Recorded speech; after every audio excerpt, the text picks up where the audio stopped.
Good morning, Liberat, and welcome everyone. I'm so sorry I had to miss last week's session. It was unavoidable.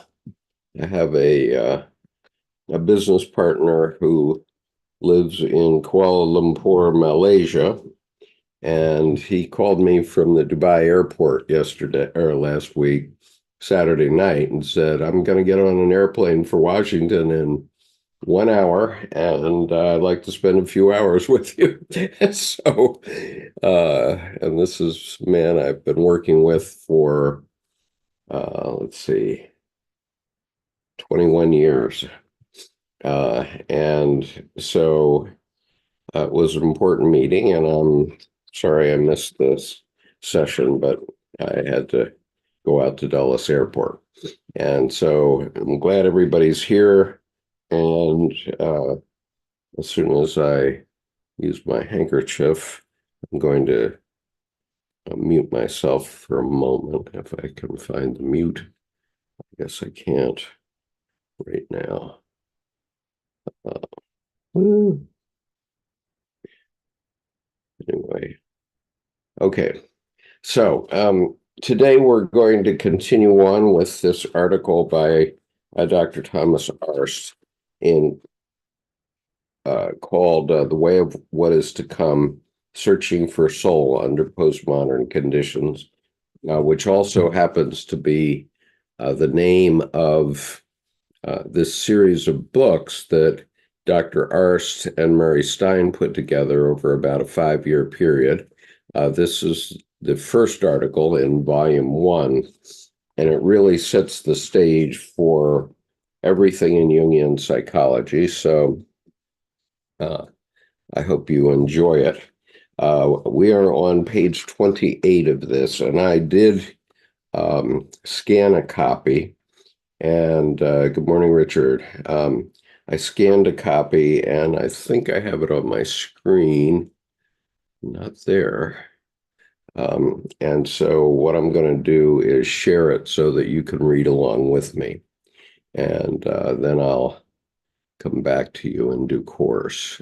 So where is it? It is not there. Okay. So I'm not going to show you that just yet, but I'm going to find it and put it up there. I just had it. I had it set up last night, but apparently I lost it. And so here it is. Share screen. Boom. Okay. So there we are. This is the middle of this article. We're actually, I want to be on page 28. We've already done the part that you're seeing on your screen just now. So just give me a second to get control of it.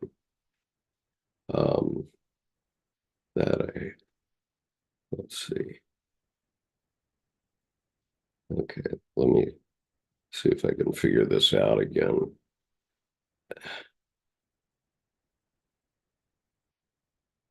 All right, I think we've got it. Hopefully it'll come up properly this time.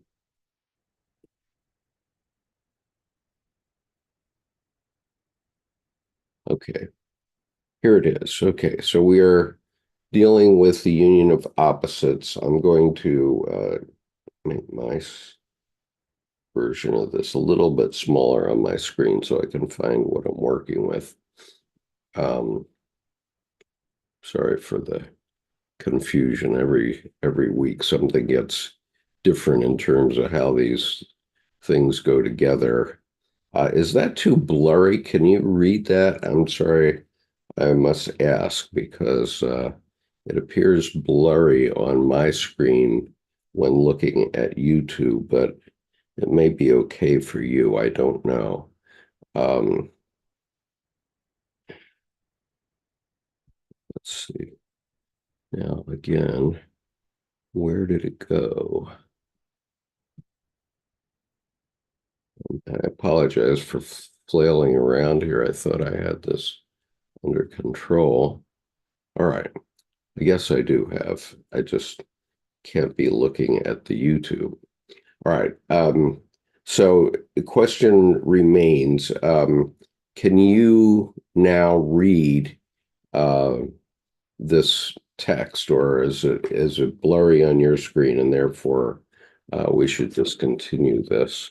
If one of you who is watching would respond in the chat, that would be helpful, so that I know. I will read the first section that we're going to read, and let's see here. Okay. All right. So there's nothing more important in Jungian psychology than the union of opposites, and that's found on page 28 of this volume. And so I will read this to you. Okay. And Sherry says it is blurry for her too. So what I'm going to do is stop this share, because there's no point in having a blurry bunch of words on your screen. And I don't know, I have this sense that that these things are corrected in YouTube when they publish it. But unfortunately, that doesn't help me during a live feed. And so I still have to get this thing back up again. Why did that happen? All right, we'll try one more time. Okay, so I'm going to read from this essay without sharing my screen, because apparently this screen is a mess, and I don't want you to just stare at a blurry screen.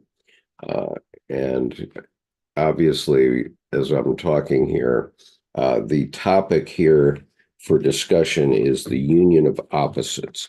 And that is by far the most important thing in Jungian psychology. And good morning, everyone.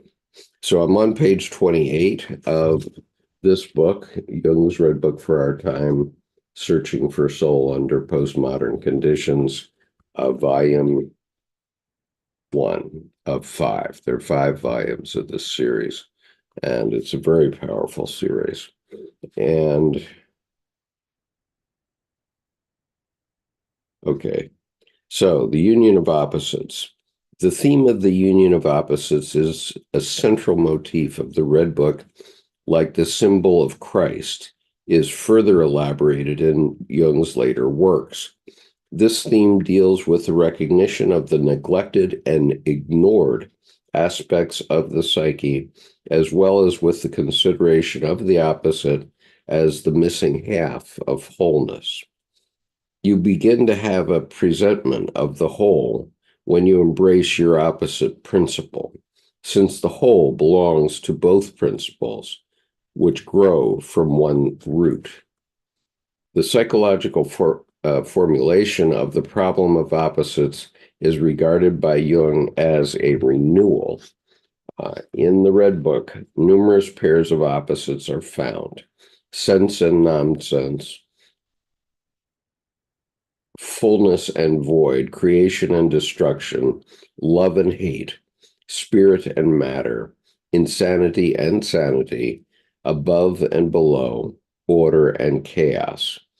Phases of psychic order are succeeded by phases of psychic chaos that defy any form of rationality or control, with still being the conditio sine qua non for the transformative mystery that is individuation.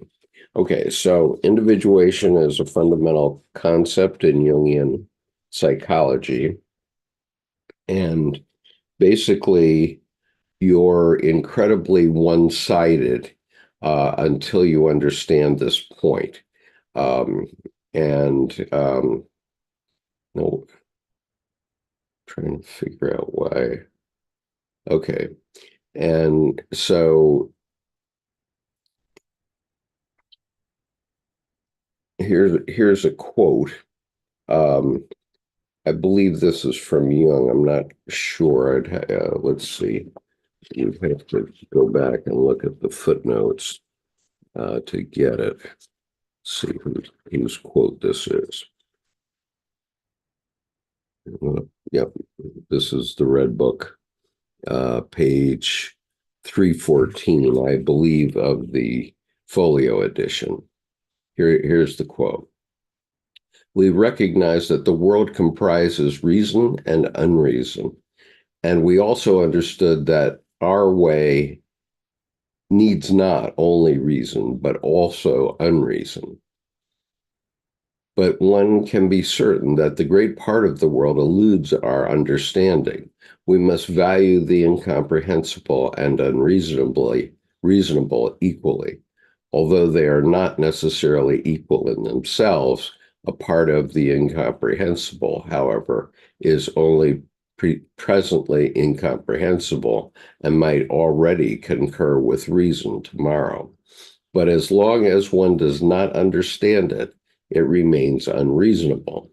Insofar as the incomprehensible accords with reason, one may try to think it with success, but insofar as it is unreasonable, one needs magical practices to open it up. If one has done one's best to steer the chariot, and one then notices that a greater other is actually steering it, then magical operation takes place.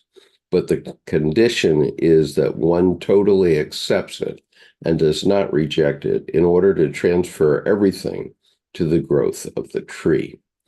Okay, so fundamentally, we can refer this to just a second.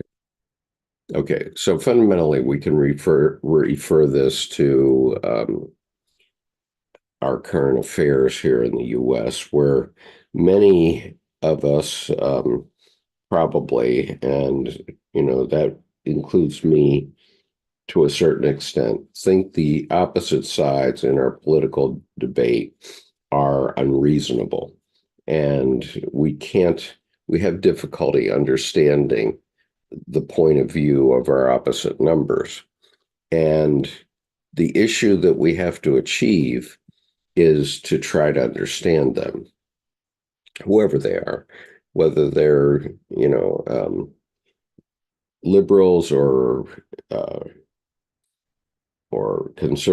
so-called conservative people, if that's what the Trump people are today.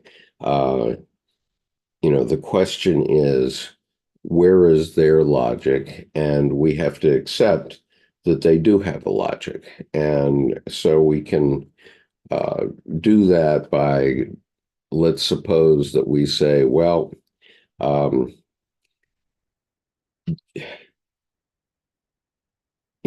something about their way might be right. And once you admit that, then you get a flow of other things that might be right in their position.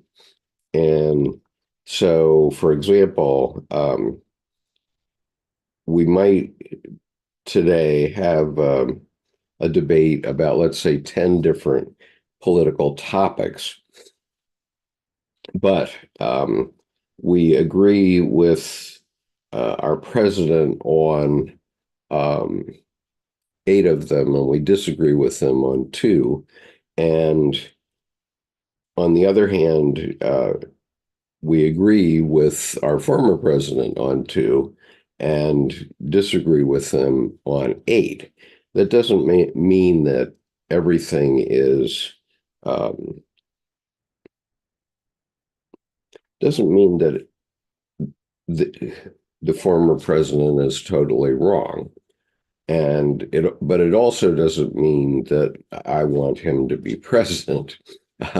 And so in the end, the symbol of the melding together of sense and nonsense between the two parties, the symbol of that is our vote.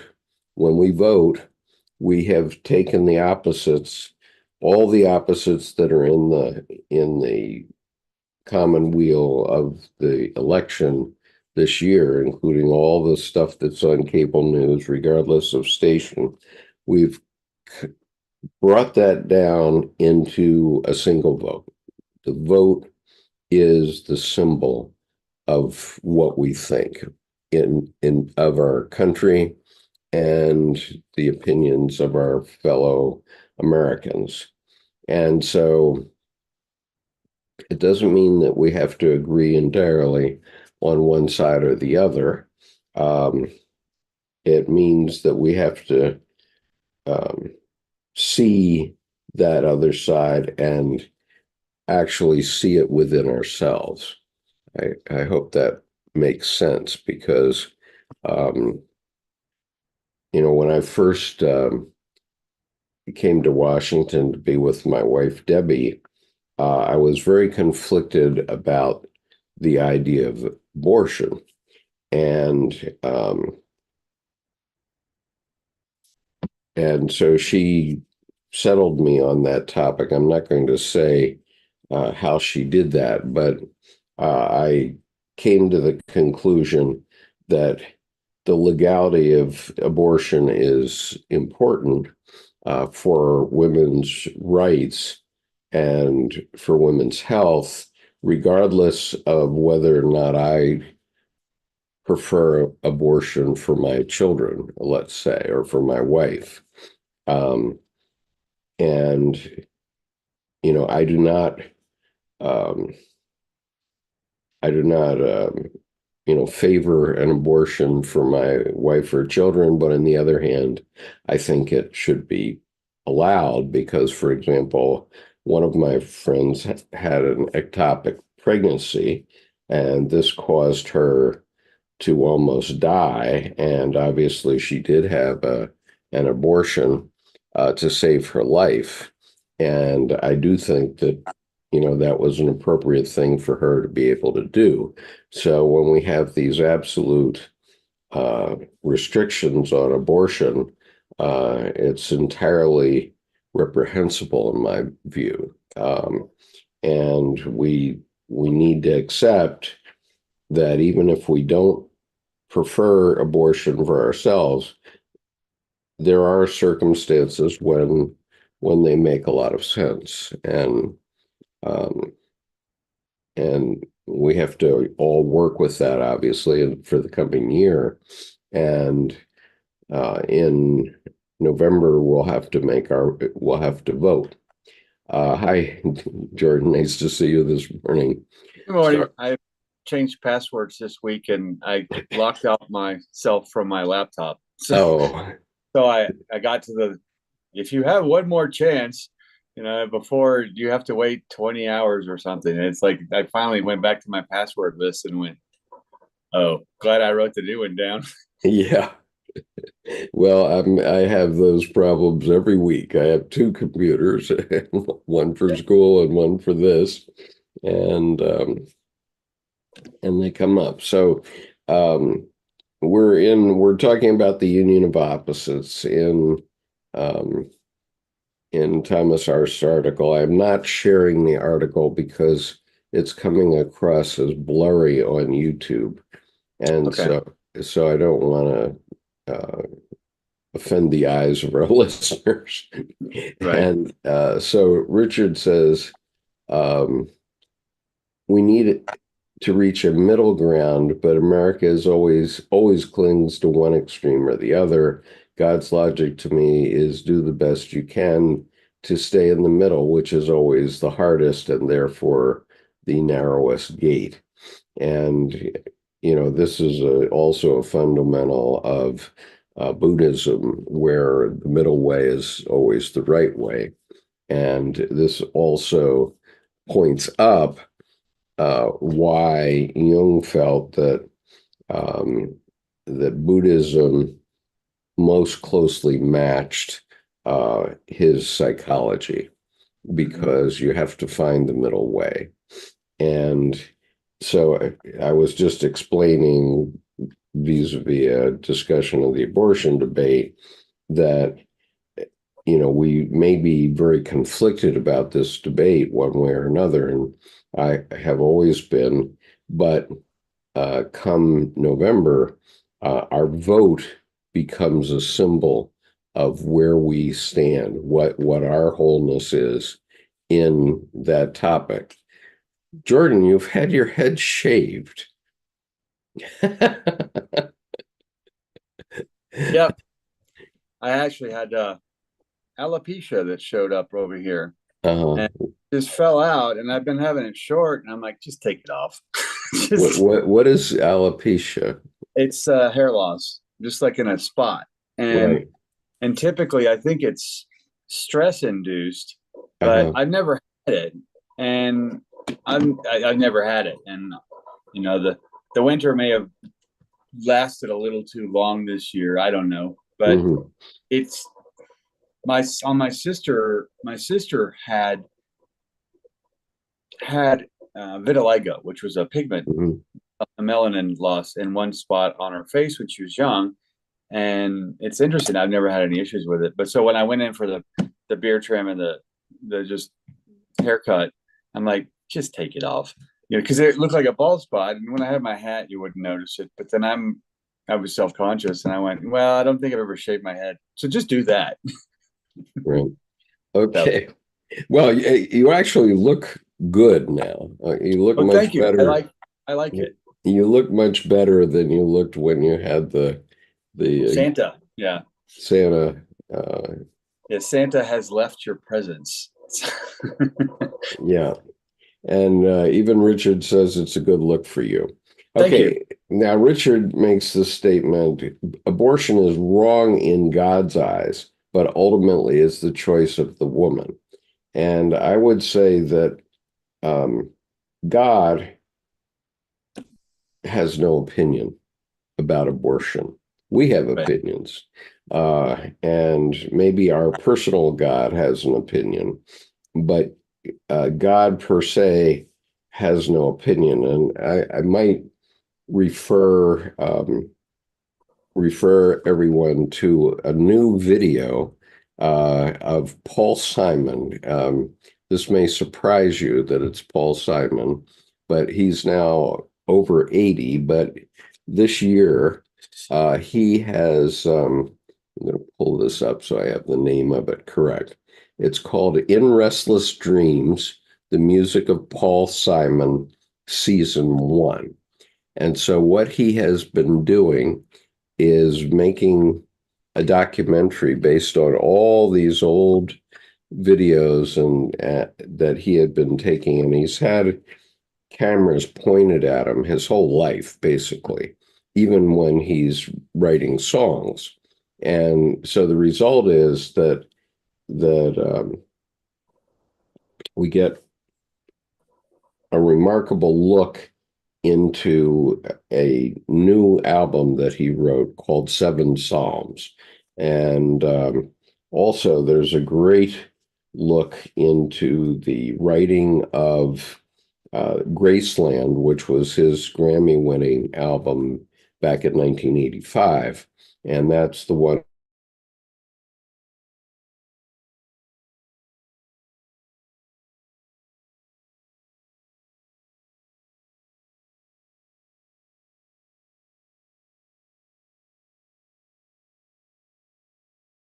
week while doing my meditation that what he was doing in Graceland is really what my fellow artists and I are doing with our confluences, except we're doing it in the context of visual imagery, whereas Paul Simon did it in the sense of music. So this is a topic that we'll be discussing in California in late June. We won't be having a session on June 23rd, in case you don't know, because on June 23rd, I'll be in California with my friends, and we're going to cook up what we're going to do next after our two confluences. And so, and low right Lowrider, North Carolina says, I can't run, but I can walk much faster. Um, anyway, yeah, you're gonna need your hat out there on the plaza, that's for sure, Jordan. Yeah, well, I've got my umbrella too.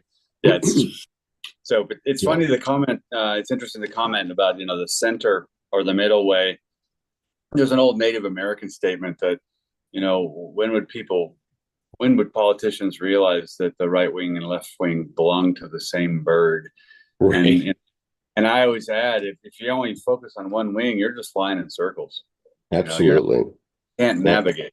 Yeah, and our politics has been very much like that for a very long time, Right. flying in circles. And the reason I brought up the Paul Simon video uh, and the tear, the in Veils of Tears or whatever. I'm sorry, I have Seven to. songs. Yeah, the Seven Psalms new album is to answer Richard's point about what God is, because Seven Psalms is Paul Simon's meditation on what God is, and it's just it's very powerful, is what I would say. And I've always enjoyed his music. I've seen him in concert at least 4 times, once in Tokyo, once at my college when I was 19 and he was 23, and once in Washington at the convention center, and once at Wolf Trap in Washington area.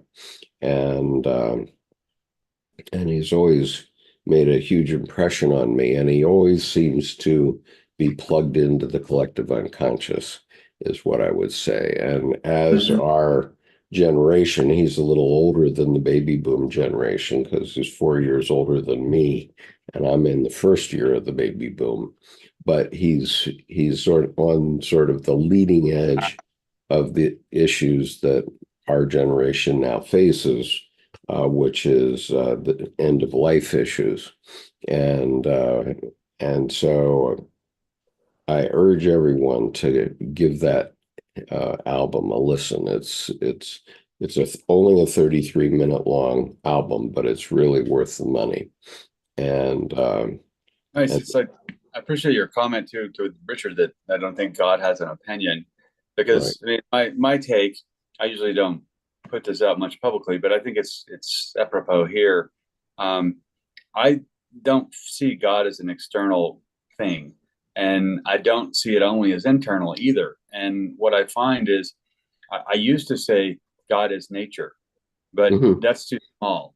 And that's too small now for me. It's God is simply the universe. I am God, a fractal piece of that universe. You are a fractal piece, Right. God, of the universe. And we can scale up and down. Some people call it depth or transcendence, Hmm. but we can scale up or down to whatever level we want, limited only by our imagination. And I think that we are not, I don't have inner divinity. We are each divine. And I think then that is, we are like the Pollock statement, I am nature.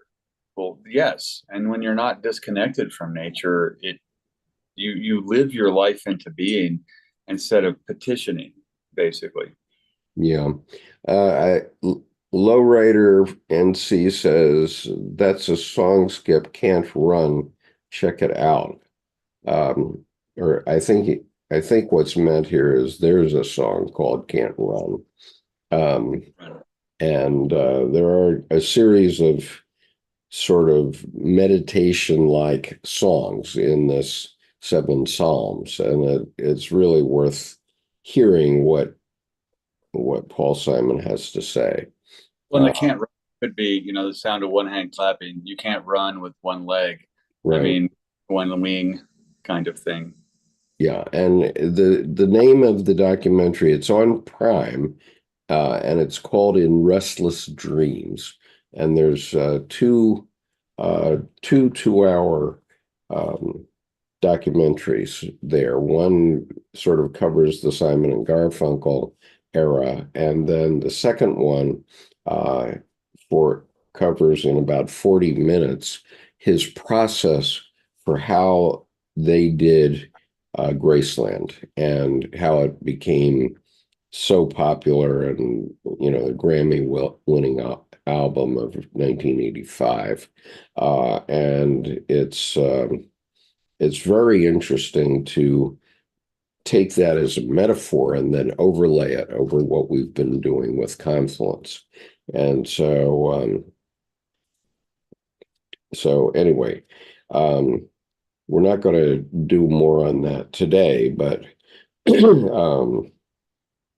it really does relate to different work that I've been doing with both Colleen and Tim, and Sherry and John and Judith over the last couple of years. I guess we're now in our fourth year of working on this, and so it's exciting. And so anyway, I'm going to continue. I'm on page 29, and with any luck, we can get through to the end of this article, but there's a lot in it. Okay, so the basic issue, now we're talking about union of opposites. And Shamdasani, keep in mind, is the editor of the Red Book. So the basic issue, writes Shamdasani, was how the problem of the opposites could be resolved through the production of the uniting or reconciling symbol. Now, I just want to stop on that for a minute, because very often when you're in a quandary and you can't decide about one thing or another, or you're doing something wrong and you know it, and you've got to get back to the other side, your answer comes to you in a dream, and your dream is symbolic. It will symbolize what is the answer to the conflict between the two. And that's where a Jungian analyst comes in handy, for example, because a Jungian analyst is well aware of all the symbols, or not all of them maybe, but they know most of the symbols. And so if you say you had a dream about such and such, a very good chance that they'll understand what it means. And I used to, back when I was around 40, I was unemployed for a couple of years, and I kept having this dream of execution, of being executed myself, in every possible gruesome way, including, being drawn and quartered, hanged, firing squad, you name it. I was having all these dreams. And so these dreams were giving me a symbol of the fact that I had to get my career back on track, or I would die, basically. And by death, I don't mean death physically, but I mean death, from a career point of view. If I couldn't find something to do with my career, I would, just probably shrivel up and die. I mean, I would have had terrible trouble. Well, and that death too is, you have to, when someone says surrender, it's not giving up. It's like when I was on Mount Democrat 8 hours straight on the scree field on the North Face, trying to not die. I knew I was going to. I mean, there was a point where surrender was, you're looking death in the face.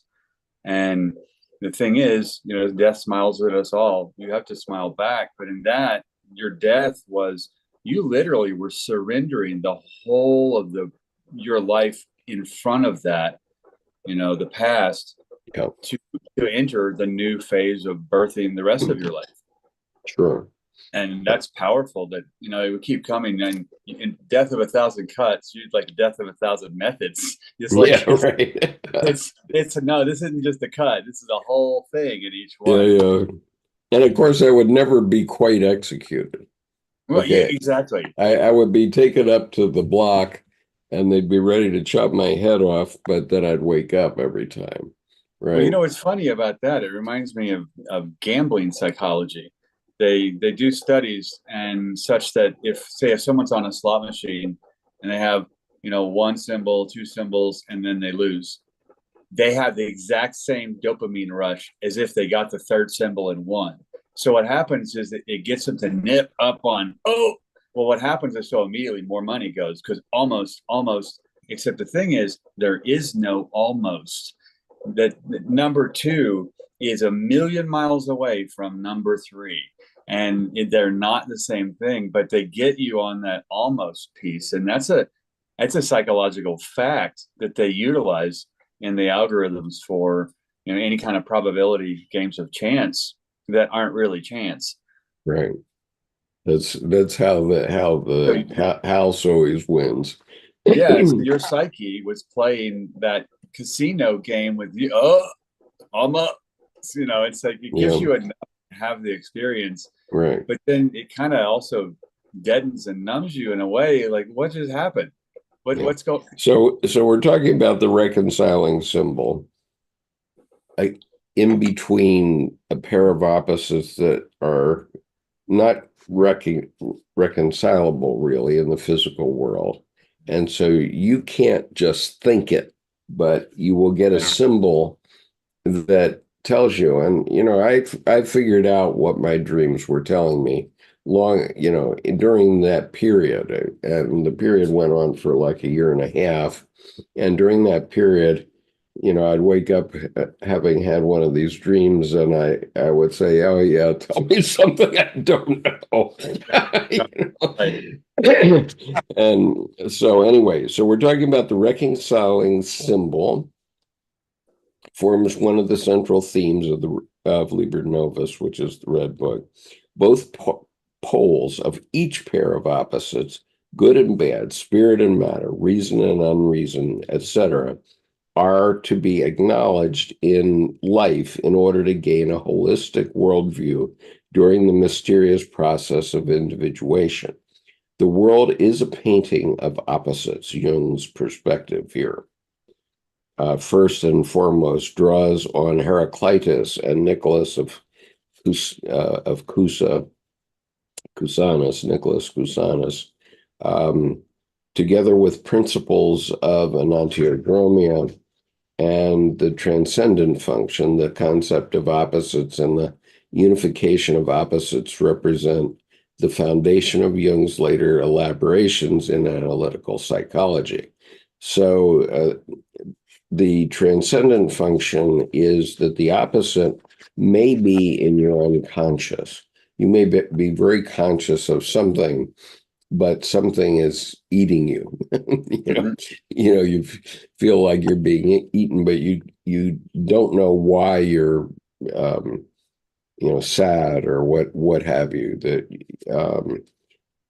And so it's unconscious, and so the transcendent function is the function of getting it from the unconscious, getting the other side into the conscious mind so that we can reconcile it. And so in this year's election, for example, all these feelings that people have on one side or the other, they've been cooking in our unconscious for years and years and years. I mean, I can point easily to 50 years worth of these opposites that we were facing in the election this year. And until you make them conscious and know that they are opposites and that you have to find a way to deal with them, you can't. Okay, you just don't. You just repeat the same things over and over again. So as Jordan was saying, nothing changes in the Congress because we don't change it. Well, yeah, and I think a lot of people naturally will pick the familiar hell over an unfamiliar heaven. And I Right, think it's for two reasons. One, you can't see the unfamiliar heaven, but you know you're there when you feel pretty terrified and you also feel it in your gut that, well, this is compelling. I'm doing the right thing. So then you don't have to think about doing the right thing. Yeah. But picking familiar hells, I don't think people do it to self-sabotage. I think what it is you look at it and you have a false sense that you're controlling the outcome Right. because you know it's going to suck, but you have very specific experience that you know you can deal with that particular kind of it sucks. Yeah. And so, then you can whine, moan, and bitch about it. But what happens is you get the same crap story, new face, new name, same crap ending. And I went through this spring, even with my work. It Hmm. was it doesn't need to change, but why does it need to change? There was something, a milestone in the moment, it was just me deepening into doing what I'm doing. And I started doing what I call the midnight ocean. 60 seconds, and basically inspired pretty much by Colleen. 60 seconds, take one of my tarot cards and just steep in the image. Yeah. Just no words, no outcome, no thoughts. And 10, 15 seconds in, you get this, your thinking goes front row spectator seat. It's all midnight ocean, fully Yeah. supported. Right. And after 60 seconds, that minute in the past is years ago. And then I can see what's really here. And when I started seeing no change, stay the course, I realized I didn't need to change. I thought I was supposed to need to evolve. And that kind of consciousness basically you just had to touch it, didn't you? You got to leave it alone. Right. Sometimes you just got to leave the thing alone. And Yeah, and that's a solution to all neurosis, by the way. This is yeah, what Jung says, that you're never going to cure a neurosis. You're going to what you're going to do is recognize that you have this conflict going on, and it's a conscious conflict, and then you draw a corral around it and put it over in the corner of the and field. I've started to try to identify them where, oh, that's one of the quirks of my identity. So Hmm. it's a good thing that I had no one else has it just that way. Yeah. And And so Richard says human downfall is, was, and always will be the exaltation of the ego over its neighbor. Yes. And, basically, this is what I'm getting from religion now. That I'm understanding that that's what they're driving at. But because they are hooked on this narrative, this story of the Bible, they've lost, a lot of modern people, and that's why the churches are empty, because the narrative doesn't mean anything to us anymore because it's not properly explained. And if it was explained that, well, this is how the narrative goes, and this is why it goes, and this is the ego, in this narrative, um, and this is the unknown, unconscious opposite that we have to deal with, and this is how the narrative story works, then you can start to understand it and accept it. But when we get harangued year after year about the same Christian cycle without explanation about how it works in our psyche, it's just meaningless. It has been meaningless to me for 40 years. And, when my daughter told me I was going to hell, and she's told me again, basically, and I'm not sure she understands that she's telling me that, because I gave her a painting and she wrote me this thank you note 25 years after she told me I was going to hell. And she says, thank you for the painting. And then metaphorically, she basically says, you're still going to hell. Right? yeah, Right. She didn't yeah, say it in so many words, but it's still there. Um, I and was looking for a quote I saw last week that was um, all major atrocities and wars have typically been committed not only from politics and money, but under the guise of religion. yeah, You know, it's this is what God wants, says the Pope. Therefore, blow, bumpty bump. And And then that tells me that most problems on planet Earth are completely stemming from terrified little boys in grown men's bodies who have no ability to sit down and sit still and experience. They have to like boom, boom, boom, king of the mountain, me, me, yeah, me. Like, just right. go eat your graham crackers and orange juice and take a nap. Oh my get, God. get back in, Okay, get let's back in the read on. Okay, so the coming eon. All right, this is a different topic now within the Arzt article. We've addressed the reconciliation of opposites now, and we're going to the coming eon. Jung strikes a prophetic tone in his Red Book. However, despite being certain that it is an important work of revelatory character, eventually to gain a broader audience for its visionary elements, he does not see himself as a prophet. Quote, I will be no savior, no lawgiver, no master teacher under you. You are no longer little children, unquote. That's from the first chapter of the Red Book, of course, even the preface of the Red Book. Upon further review, Jung's first picture at the beginning of the chapter, The Way of What Is to Come, does hint at his notion of thinking in astronomic and astrological terms. So we're talking about the coming eon. His narrative of the individuation process directly corresponds to the insight that the Christian age, the Piscean age, is coming to an end, and that mankind is standing at the doorstep of a new age, the Aquarian age. Humanity is experiencing birth pains since a new image of God is unfolding. And this is what has unfolded in part in the Paul Simon album, Seven Psalms. So, And that tells me when Nietzsche said God is dead, cool. Sex, death, resurrection. God is dead, meaning it's going to perennially, naturally resurrect. So into the next iteration. So there's like a naturalized garden metaphor going on there, where instead of God is dead, meaning gone forever, it's to emerge in a new form. And there's that whole egg with Jung in his pocket, where right. But all that could be explained much better, couldn't it? And yes, Jung is the guy who says, "Well, no, God isn't dead, and here's the truth."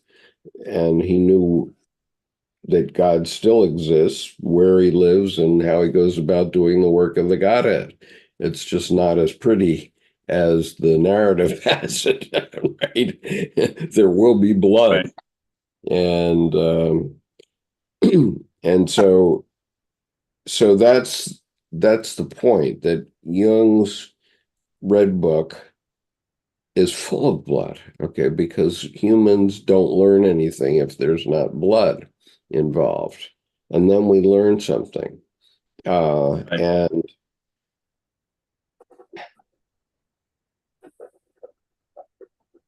slowly we learn something. And so, what happens when Roe v. Wade is overthrown?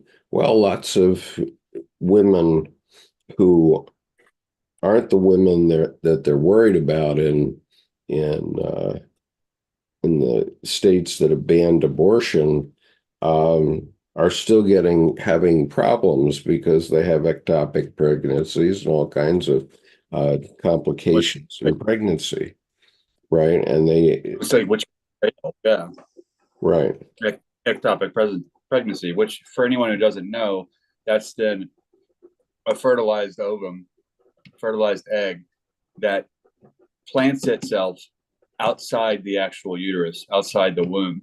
And so what happens is basically you're going to have rupturing of all the internal structures around it because there's not enough space for it, and it's not properly placed. So right, an ectopic pregnancy could kill the woman. I sure, mean, easily, from literally from within. right, and so some women whose pregnancy is unviable need an abortion in order to survive.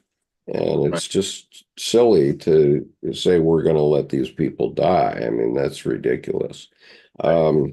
And so, um, so anyway, Jung was saying that this new image of God, this new way of thinking about God, is now emerging. And if you look at Paul Simon's new album, Seven Psalms, you see exactly that new image of God emerging in his song. It's just incredible. Um, and I guess on Apple Music I can share a piece of music, but I was listening to it yesterday morning, and I said to my wife, "Oh, you're going to love this album." And she never gave me a chance to share it with her. She bought it first. So I'm sure Paul's happy. All right. So the new image of God is unfolding. And Paul, in part, describes it in his album. I'm not going to say more about that. Um, and Okay. So the Red Book is highly complex and indeed an enormous volume, and anything but light reading. It does not offer itself for a quick skim, but rather it grows in substance for the persistent, as with homeopathic doses and small bites. Although amenable to manifold perspectives and interpretations, it already is certain that the Red Book is going to call for a new view of Jung's life and oeuvre. Furthermore, one can confidently presume that Jung's rank in the intellectual history of the 20th century must be reevaluated, since his searching for his own myth comes at an epical turning point in human history and the history of human consciousness. In this sense, the Red Book serves as a document of Jung's discovery of his very personal myth, life as the unfolding of the individuation process, that simultaneously represents an account of the conditions necessary for the development of a much needed new collective myth. But put differently, in the form of a thesis here, Jung's personal individuation process can resemble Lyotard's petite récit, whereas the new myth of a collective individuation process has the potential to be Lyotard's grand récit, or grand narrative. And so, well, let me read a little further. In a letter to Sir Herbert Reed, dated, Actually, before you go forward, yeah, I think too, to add one little nuance to that, the petite receipt and the grand receipt. If I also pull that, instead of just saying the small narrative, personal, and grand narrative, collective, there's also, instead of narrative, if I take the receipt, it's also recital. So this is your life as your recital. So there's no judge, there's no jury, there's no grading, right, but you go in and it's your whole life is your meaningful performance. right. And so, uh, our appearance here every week is a part of that for each of us, because Mm-hmm. we are called to do this. I've never paid Jordan anything for participating here with me, and I very rarely receive anything from anyone for my participation. I occasionally get a super chat or something, but that doesn't come close to covering the cost of keeping this network or this channel going. Um, and and simply, this is my life playing itself out here, and I'm called to do this. Apparently, Jordan is called to do this, which is why Jordan was given the Water Bearer Award last October because the two of us are carrying Jung's water and trying to describe what it means to everybody else that we can see. Now, let me just finish this one paragraph here. Let me add one thing to the water No, bearer. no, let me not. Let us not. Let me read this first, and then you can do whatever you want. Okay. I want to finish this one thought, which is You got it. covered in a letter. Okay. So the one thought is the personal narrative and the grand narrative, which is individuation. In a late letter to Sir Herbert Reed, dated 2 September 1960, Jung, Jung writes, and this is a year before he died, or actually 9 months before he died. He said, "The great problem of our time is that we don't understand what is happening in the world. We are confronted with the darkness of our soul, the unconscious. It sends up its dark and unrecognizable urges. It hollows out and hacks up the shapes of our culture and its historical dominance. We have no dominance anymore. They are in the future. Our values are shifting. Everything loses its certainty. Even sanctissima causalitas has descended from the throne of the axioma and has become a mere field of probability. Who is the awe-inspiring guest who knocks at our door portentously? Fear precedes him, showing that ultimate values already float towards him. Our hitherto believed values decay accordingly, and our only certainty is that the new world will be something different from what we were used to." Unquote. Okay, now Jordan, go ahead. Well, and I think there's the whole water bearer piece here too, where um, the symbol of Aquarius in astrology is the water bearer, and Aquarius is a big air sign. So there's kind of the, well, what gives, and what it is that an empty vessel is filled with air, but that means full of potential. Mm-hmm. And the thing that's magical about that, though, is then you can see without being fettered what's truly in yourself without any kind of clutter. Now, when you need more, Aquarius understands the magic of condensation. It can hold the vessel up and condensate the water to fill the water vessel, the pitcher. And so what happens is everything you need is right in front of you in the air. And so that's the metaphor here, where something will be different from what we were used to. We're used to looking out. And I think instead of looking in, when we just immerse and inhabit that vessel, we can see what's really there instead of what we expect to see there or what we think we should see there. And then there's no shame or guilt. There's just a responsibility to what is the identity at any given time. Right. Okay. So I thank both Refined Hayseed and Sharif for your very, very kind and generous super chats. I really do appreciate that. It helps enormously for me to have a little bit of revenue to cover my expenses. Uh, and the expenses aren't that much, but it does add up. and Right. and so I do appreciate that very much.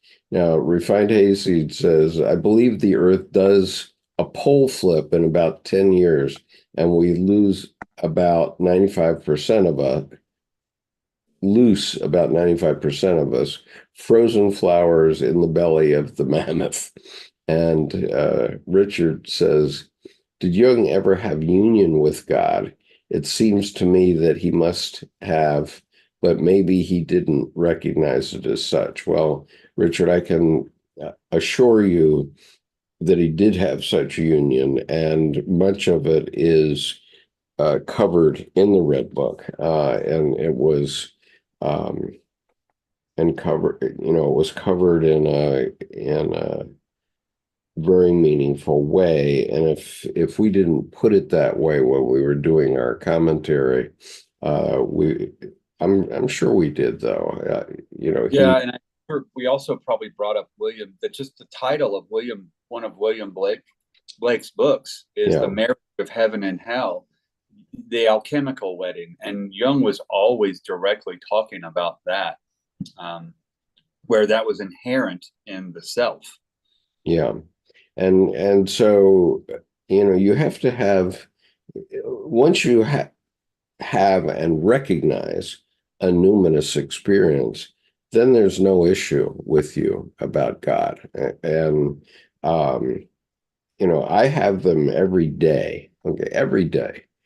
I recognize at least one numinous experience. And I've had several of them on film, okay? And so I did cover them in my talk, Finding the Living God, which you can find on the homepage of this YouTube channel. And so you can actually see when it happens and why it's such an enormous thing that happens that it is totally inexplicable. Um, and Jean Shinoda Boland did a talk a couple of years ago, I guess, and she said that there are three things that you need to see in a numinous experience. Is it and how it changes your life to something new. Um, and so, what is that change going to be? And so she said there are three criteria. One is it meaningful? Secondly, is it fun? And thirdly, um, is it motivated by love? And those are the three things that create a new narrative for your life that is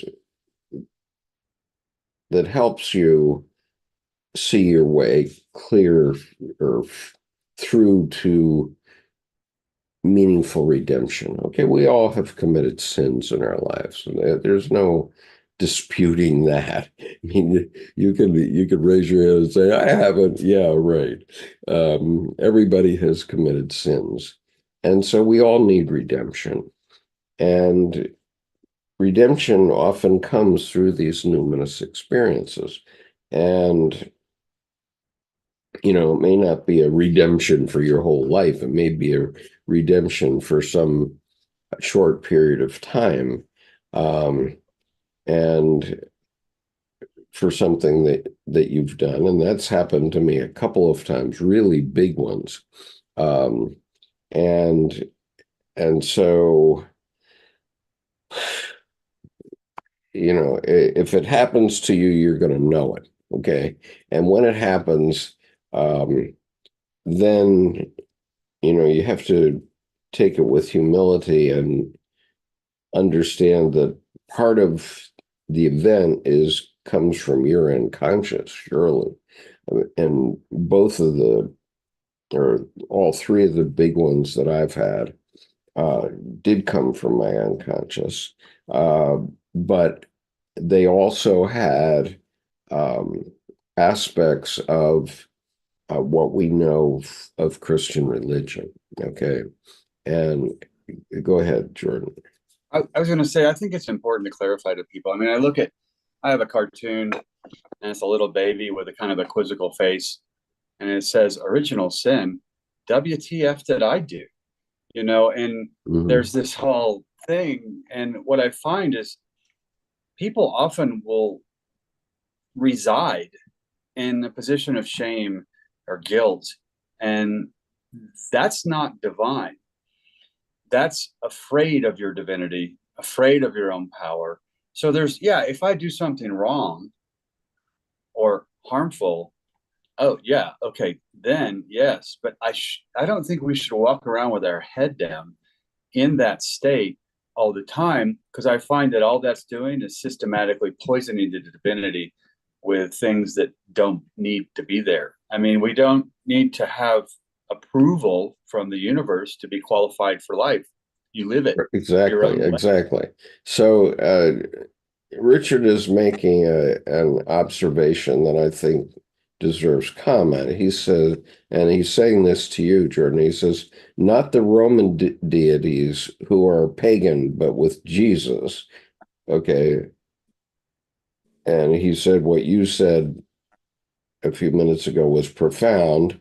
Uh, and then he says, not the mysteries, but with Christ, there's a huge difference. It's one's reaction to the demonic mysteries that make or break union with the true God.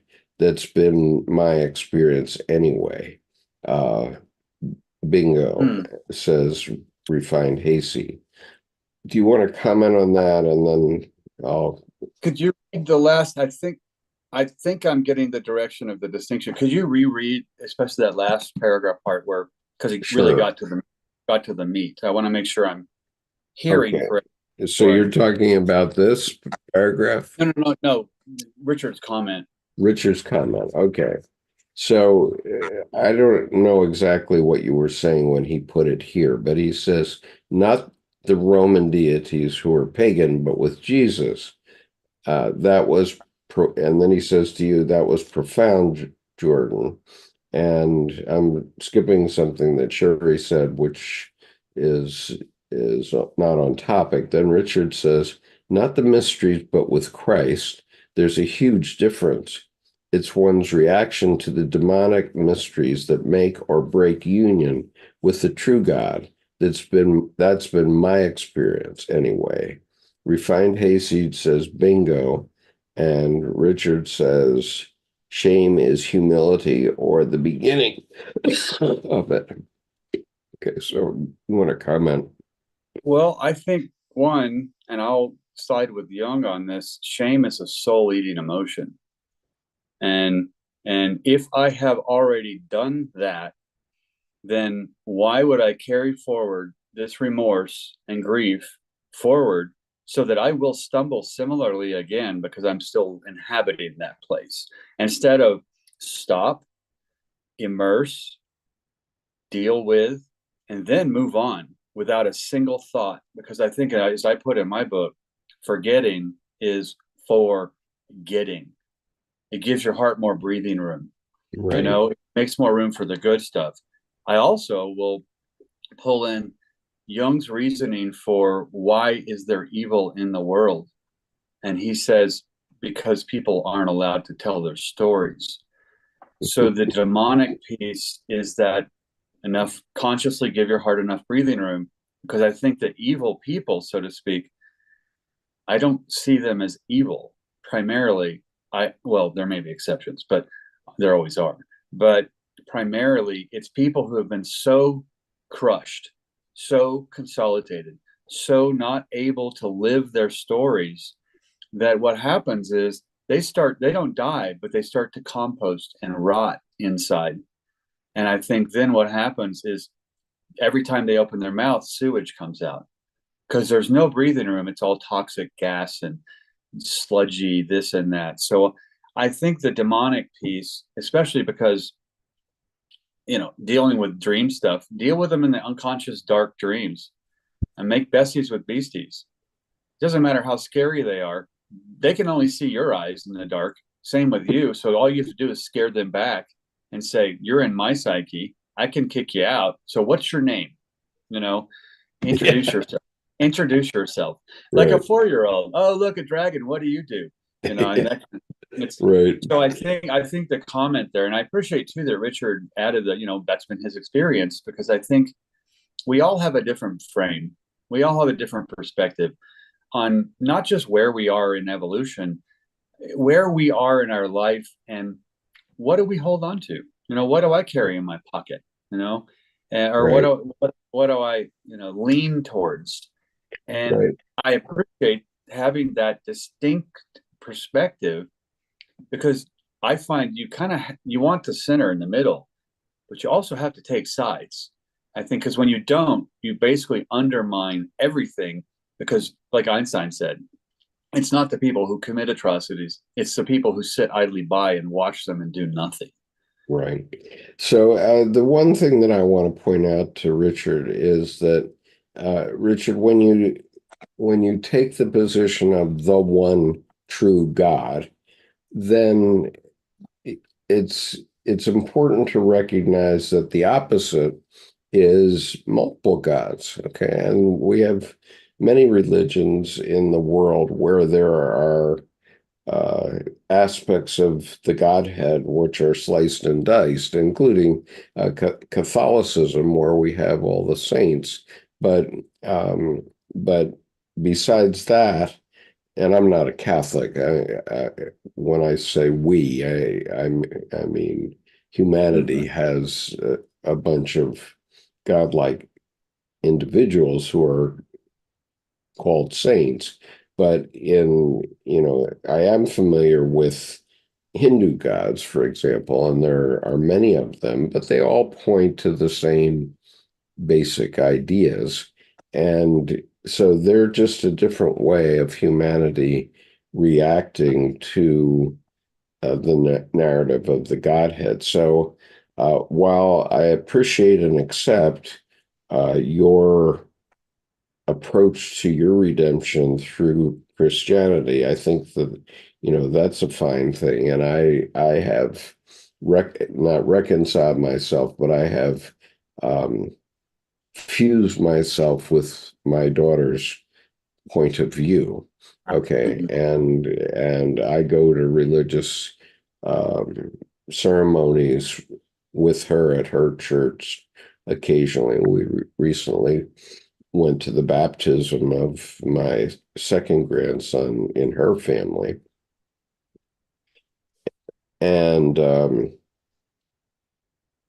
I don't criticize that at all. In fact, I understand the beauty of what he did and what his commitment is. Um, and so I thought that was quite an incredible event and important both to him, to me, or for all of us, to my daughter, to my wife who practices Buddhism. It was a very meaningful event. And so I would, at this point in my life, and I'm not saying I always have been there, but at this point in my life, thanks to Jung, I can now accept Christianity with no equivocation. Okay. However, people want to use it, even if they're not ordained. And as I said, out in the West, we were trying to find churches to connect to in Helena, Montana, and what I found out was that about half of the churches have no ordained pastor. They're not part of any recognized Right. uh, system. They're not Methodist or Presbyterian or Lutheran or what have you. And, they're basically fundamentalist churches. And, those guys, they don't even identify the preacher on their website. They identify that they're going to be guitars, at the altar type thing. Among other things, maybe there's going to be marijuana there, or what have you. But all of those are paths, okay, and so Jung is trying to point out that all of them are valid, okay, and that and it seems to me that the one God uh, really falls into a duality versus a multiple God set, okay, and and we refer to some of the things that people do on earth as godlike, but and to an extent they would be accepted as godlike in earlier centuries, I suppose. Well, and I think it brings up, and I don't know if my history is correct on this, but it's kind of an extreme example. But you have to look at the composition of the group.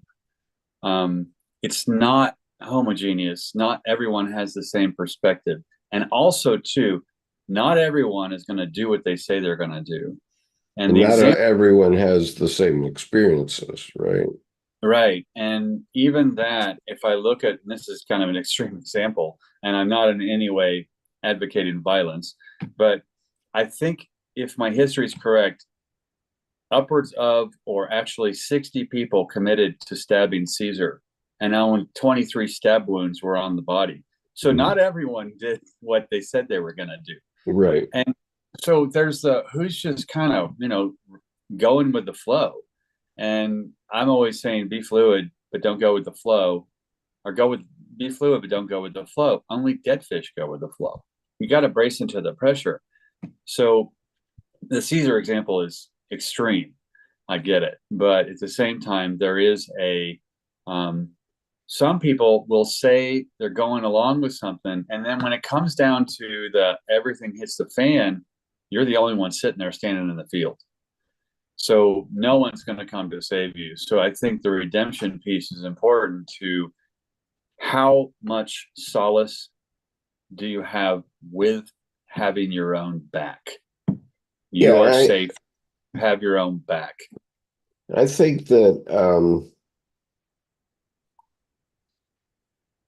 the question that was asked of Jung, do you quote unquote believe in God? And he answers, very difficult to answer, he said, but he says, I have no need to believe because I know. Right. Okay. And at that moment, the first time I saw that on the video on YouTube, the very first time I saw it, I said, aha, I got it now, because I know.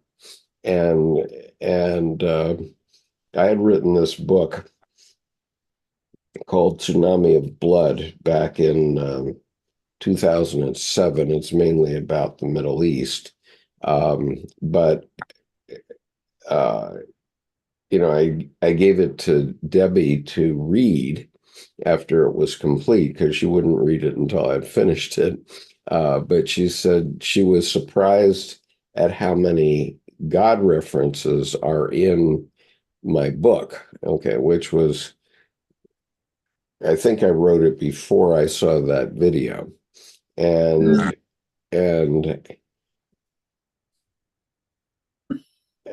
so, but Jung's answer resonated with me. Okay, it's not a question of belief.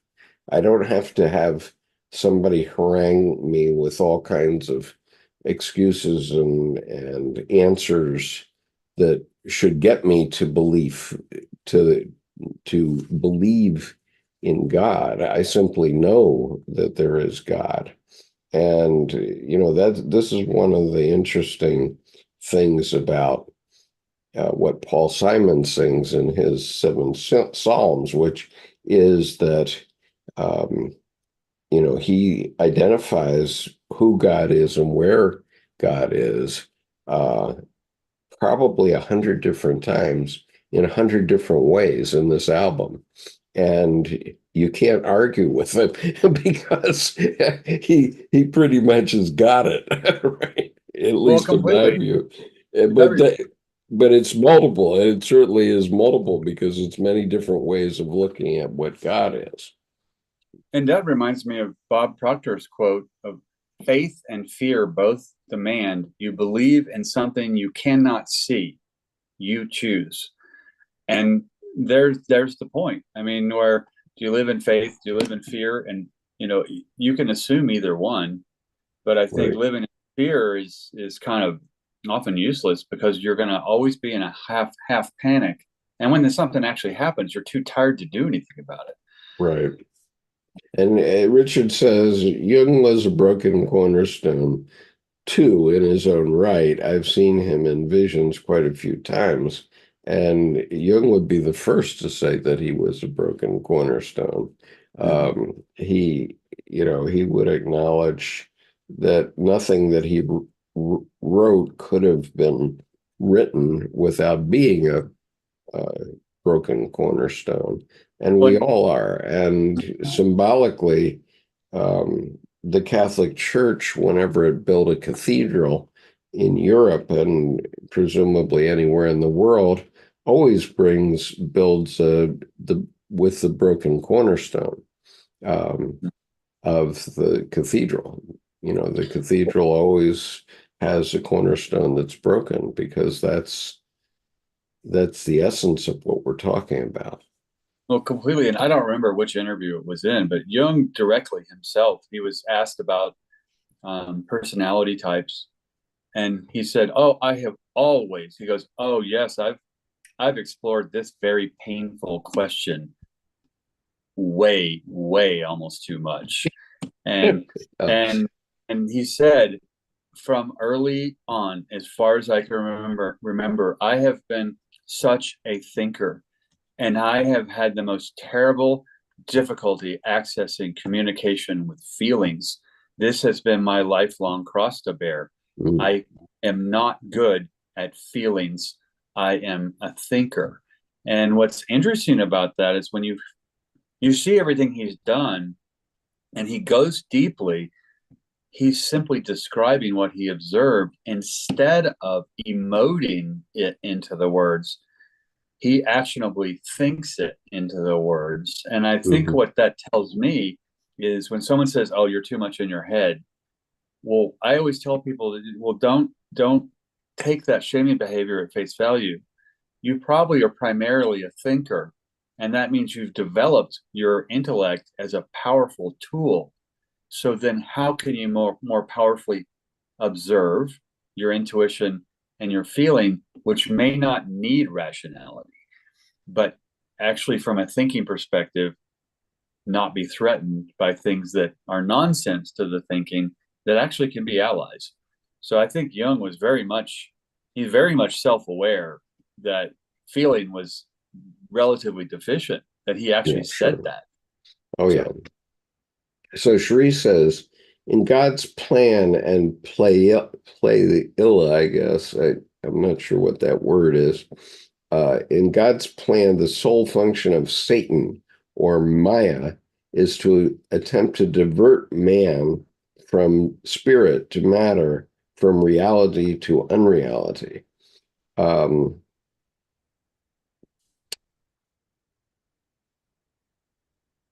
yeah, we need both. We need both. That's the essence of Tim Holmes's Returning the Nails sculpture, that's a where strong comment. Yeah, because Jung said it's not about right and wrong. We move between sense and nonsense. right, And and so yeah, it's satanic when a religious leader tries to divert you from the spirit, honestly. Um, and it among other things, it shows what's wrong with celibacy in the Catholic Church. you know, yeah, it's like body denial. Let's take the sex, death, resurrection out, and let's right? assure the whole thing just dies. I Yeah, mean, that's smart. and I would say that I do happen to know a couple of uh, women named Maya, and they are quite diverting and they are quite real.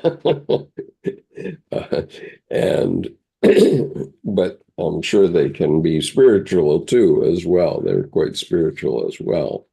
So I don't, um, I know what Maya is in the Hindu sense or the Sanskrit sense, and I'm again we have to get away from the opposites and understand that they're both of a piece. They're both, sense is true. All right, let me read on. It seems as if postmodern sensitivities, perplexities, and intuitions are already shimmering through in this letter. Similarly, in the midst of Western spiritual and philosophical atony, following the collapse of Occidental metaphysics and political master ideologies, Jean-Francois Lyotard came to the philosophical reason that postmodernity does not offer a meaning endowing and integrative meta-narrative anymore. After the end of modernity, he could find no grand narrative to provide people with an all-encompassing explanation of their position in the world. From today's point of view, one may argue that on a psychological level, the Red Book, with its prototype of the concept of individuation process, qualifies as a model for the development of a new collective myth in postmodern society. The Red Book encourages the discovery of the cosmos, of the inner world, and in it, the birth of the new God. With the help of the insights provided by Jungian psychology, one is aided in the development of one's own personal myth and in the rediscovery of the soul. Graf Durkheim's fundamental maxim of, quote, daily life is a spiritual exercise, unquote, might serve as a trail marker to be followed on this path. And so, there's a Buddhist story that says that the Buddhist follower goes to the Rinpoche and he says, Rinpoche, when do you meditate? And the Rinpoche says, well, I'm always meditating. And I think, that's true of me, certainly today. I feel that I'm always meditating. And although I'm consciously meditating when I'm painting in the mornings, and this morning I did it for 3 hours. Believe it or not, I woke up at 5 o'clock this morning and I painted for 3 hours and never looked back. But the reality is my entire life is meditation. I'm always in meditation. And what this means in part is that I can't tell you from minute to minute what I've done with my day. The days pass very quickly for me. Go ahead, Charlie. I was going to say, extending on the, I am divine. I am God. You are God. Everybody is. If I extend that and say, the breath of God, my part, the fractal, my breath is prayer. My breath is prayer enough. And so instead of a childish petitiony, adult version of the Santa Claus God, where, I want this, I want that, it's living life into being, breath as prayer. And then that way, the divinity is not even in need of being spoken about, most of the time. That would be posturing. Just breath is prayer, live it into being. And that to me is daily life as spiritual exercise.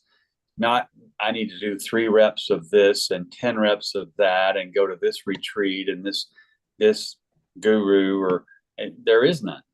Your life is your spiritual exercise. And I think that when you inhabit it your way, I find I learn from other people better from that, because I'm not concerned about myself anymore. I'm not concerned about, well, do you know yourself? And I always say, I hope not. People say, well, shouldn't you? That's a little boy philosophical thing. I'm going to prove X, Y, or Z. In that sense, validation is just for parking. Yeah. So I think that's daily life as spiritual exercise is a wonderfully simple expression that works instead Right. of need to add all these bonus pieces and options to make myself worth anything. I'm enough as I am. So that's not egomaniacal. I think that's just going ahead and owning that you have value, and to go ahead, like you're painting for 3 hours, you're pouring your particular power into that creative exercise. That's life training. There's literally spiritual exercise, not I'm doing my homework. That's 3 hours of, wow, I went to the gym, with your Yeah, right. paintbrush, that kind of exercise. Yeah, I'm not consciously doing anything when I'm painting Right. now. I mean, following Colleen's approach, which I've amended a little bit for my own purposes because we're not all alike and we don't doodle the same, etc. Um, I'm literally, as I'm doing my painting, many times, including all of this morning, I was painting on my painting upside down. Yeah. And certainly without any conscious effort to put anything recognizable in it. Uh, Mm-hmm. Simply following this Rocky approach of um, coloring the boundaries between the color, or putting a line between the boundaries of the colors. That's all I'm doing for 3 hours. And yet so much is flowing through me at that time that I find it hard to stop. I find it hard to go up and get a second cup of coffee Yeah. and so on. So uh, Well, time dilates in those. I yeah, remember exactly. going down in the studio and back in Denver, I think it was 1998. No, 1993. 1993. And my roommate went off to the bank and I went into the studio and I started painting. And he came back and I was just sitting upstairs in the living room with a cup of coffee. And then he said, "Well, you paint all over you. What did you go paint for a couple minutes or something?" I said, "I've been painting all day. It's been like 8 hours, right?" And he goes, "Did you look at your watch?" I'm like, "No." I had been in there for an hour and a half, and start to finish, one 4 foot by 4 foot oil. And he went, "Well, I don't, no, you couldn't have." And he went down there and he came back all wide-eyed. I said, "What's your point?" "See, I was down there all day, and I wasn't. I may have felt like I was. It was an hour and a half, maybe even less." And what's interesting is you get that kind of connection. Time is irrelevant. It's just you're swimming, you're acting, you're working. So your 3 hours, that was three quality life hours. Right. Okay, so reading on here, this is important. Jung says, it is a fearful thing to fall into the hands of the living God, unquote. In his self-experiment, Jung not only found his own myth, but also the new God and a new religion, about which he would remain silent for decades to come. The Red Book was made accessible only to some selected few of Jung's family and his inner circle, and for years it was kept private in his personal library. In retrospect, the experiences of the years 1912 through 1928 eventually turned into the foundation of analytical psychology, as Jung would write at the end of his life in Memories, Dreams, Reflections. Quote, it has taken me virtually 45 years to distill within the vessel of my scientific work the things I experienced and wrote down at that time. As a young man, my goal had been to accomplish something in my science, but then I hit upon this stream of lava, and the heat of its fires reshaped my life. That was the primal stuff which compelled me to work upon it. and my works are a more or less successful endeavor to incorporate this incandescent matter into the contemporary picture of the world. The years when I was pursuing the inner images uh, were the most important of my life. In them, everything essential was decided. It all began then. The later details are only supplements and clarifications of the material that burst forth from me, from the unconscious, and at first swamped me. It was the prima materia for a lifetime's work. Okay, so that began with it's a fearful thing to fall into the hands of a living God. Okay, so you want to comment on that? I think that directly responds to Richard's comment. Was he aware of, did he have union with God? I think this is a direct, not only, yes, he did, that very specifically, it was an intense process that he Right. consciously and unconsciously engaged. Well, and he realized that it couldn't be accepted at that time. Okay, that's why it took so long for the Red Book to be brought out, because he realized that he fell into the hands of a living God. That's his myth, okay, that he did. But that living God lives within all of us, okay? We just have to recognize it, and see it. And, then you can't really, you can't draw a picture of it per se. I mean, this is why the Muslims are correct when they get so angry about people trying to draw a picture of the prophet, peace be upon him, because, and that's just the prophet. That's not God. Okay. And the point is that they are symbols, and what they represent cannot be put in a concrete form.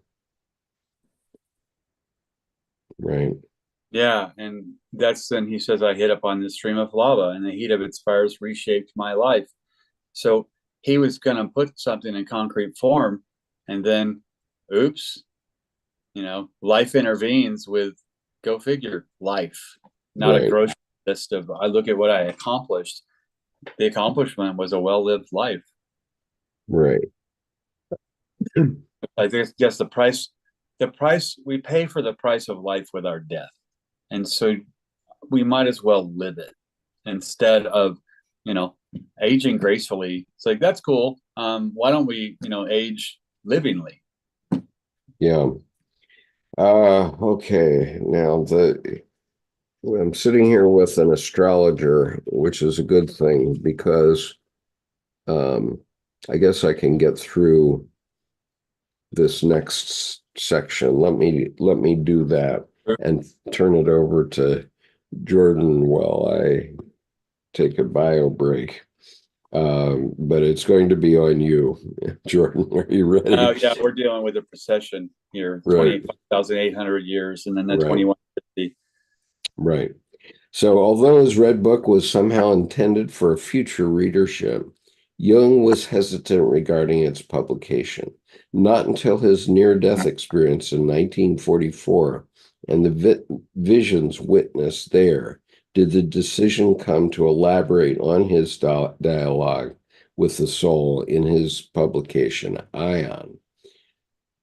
Quote, before my illness in 1944, I have often asked myself if I were permitted to publish or even speak of my secret knowledge. I later set it all down in Ion. I realized that it was my duty to communicate these thoughts, yet I doubted whether I was allowed to give expression to them. During my illness, I received confirmation and now knew that everything had meaning and that everything was perfect. Ion therefore, can be read as Jung's commentary on his experience put down in his Red Book. Jung's initial painting in Liber Novus, found at the beginning of the first chapter, The Way of What Is to Come, illustrates the secret knowledge. After about 2150 years, the Christian aeon, the Piscean age, is nearing its end. Humanity is now facing an epochal period of transition, the dawning of a new age. A closer examination of the painting on the first page of Liber Novus discloses Jung's view of the universe and man's journey through time. Well, before I continue, I have a copy of this picture, so let me share it with you because I think it'll be meaningful to everybody. More meaningful if you know what the image is. So let's get that. Just a second. Okay. Images.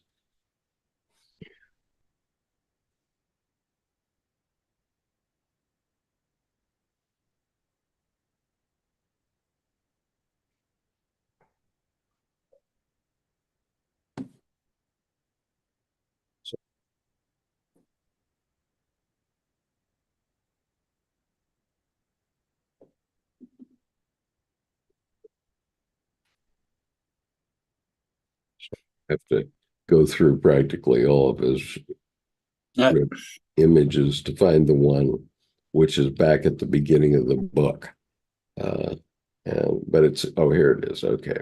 All right. So I will put it on the screen as I read this next section. And I'll leave it on the screen for Jordan to talk about. Okay, so here it is. This is the image. Mm-hmm. All right, so and if you look, the moon, you're going through the planets on the top above the D as you go left to right. And you're going through the astrological symbols, signs. If you just look there, the second one in is Gemini. Right. Okay, so let me read what it says here first, and then you can have that. In the middle of the picture, an old ship is ready to set sail. A medieval town is present in the background. Underneath the water's surface, inhabitants of the ocean's depth are discernible. Below them lies the fiery fluid basalt of the Earth's volcanic interior.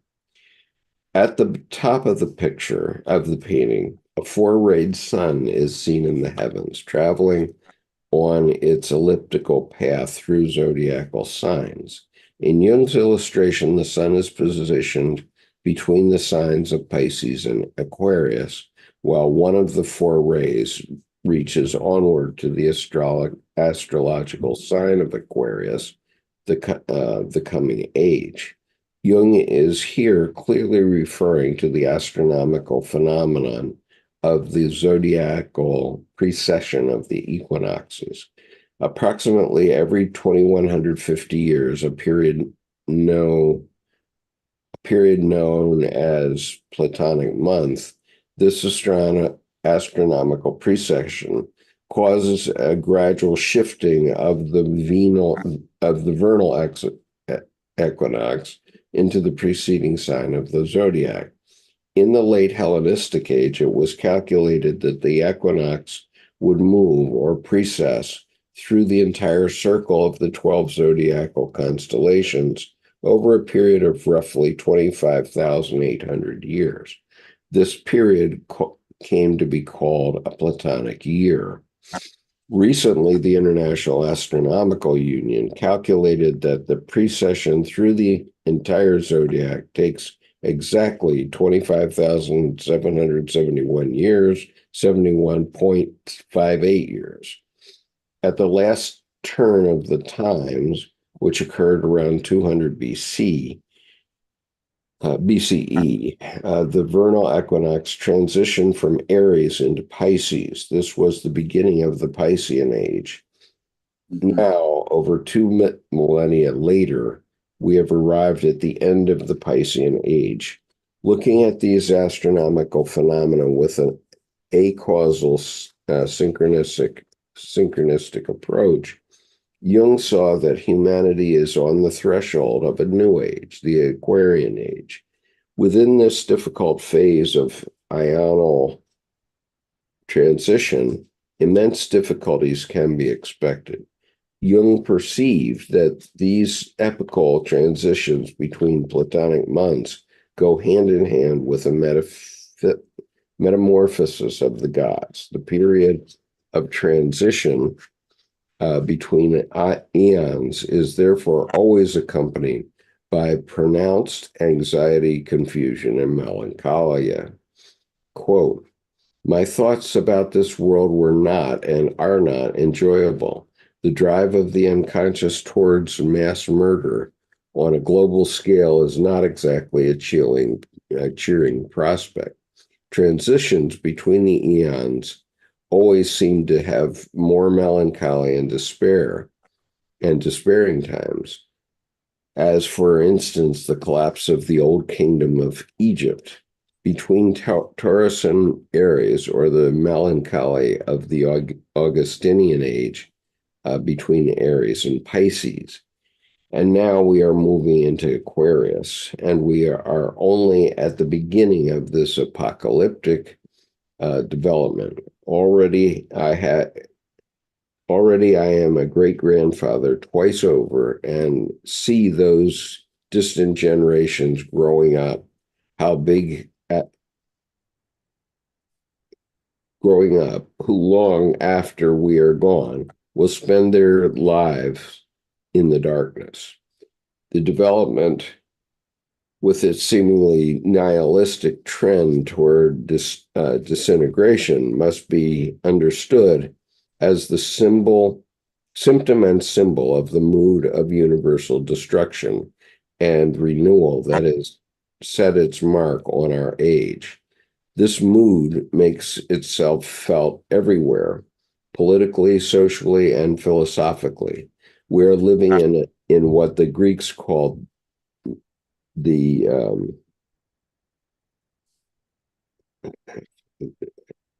it's in Greek, so the right moment for the metamorphosis of the gods, of the fundamental principles and symbols. This peculiarity of our time, which is certainly not of our conscious choosing, is the expression of the unconscious man within us who is changing. Coming generations will have to take account of this momentous transformation if humanity is not to destroy itself through the might of its own technology and sciences. Okay, I'm going to stop there. And Jordan, you can take it from here. Okay. I think what's interesting is the appearance versus reality. The Egyptian zodiac has the Sphinx as December 27th to January 25th, which would be Capricorn. And then it indicates that the symbol has a Virgo head on the Sphinx and a lion's body on the Sphinx. And then people start to then attribute to the Sphinx that it was there at, or created before the pyramids or during the pyramids. And there's argument about that. But what's interesting is I don't call it into question as to if the Sphinx was created um, with the pyramids as part of the whole site design. What I look at is that it takes the age of the pyramids and the Sphinx away from 3000 BC or whatever it's currently accepted to be, and puts it about 11,800 years earlier in the sign of Leo, when Orion was on that, when also was aligned in the sky with Leo, not with the Capricorn, not with the Virgo, not with another sign. So to me, why would they make a Leo attribution on such a large scale when that's not the place in the procession that the stars and the astrological signs were aligned? So I think that goes into this apocalyptic development kind of thing, where the limit of our own technology and science.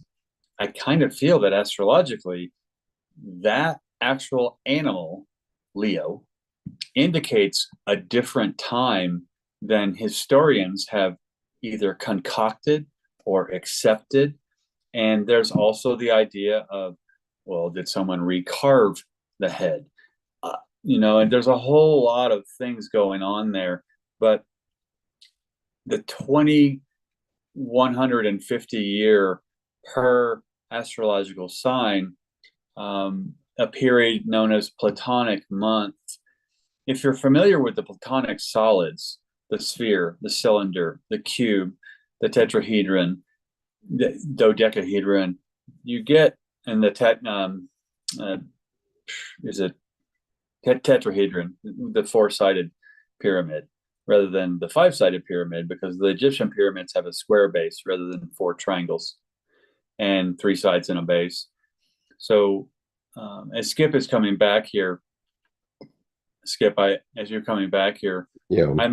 I made the argument here, the 2150 years, the astrological sign, the idea of the Sphinx and the Egyptian zodiac is that it has a Virgo head and a lion's body.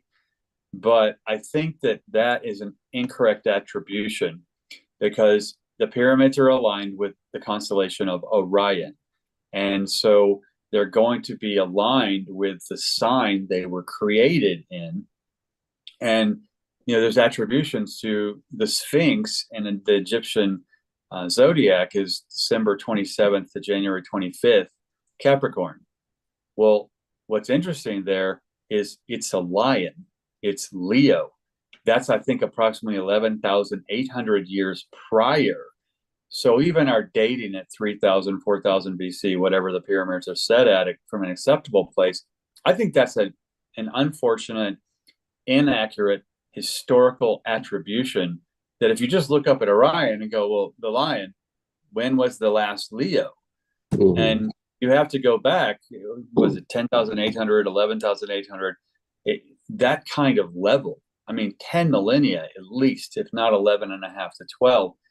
So, and that 12 becomes half of that 25,800. Bless you.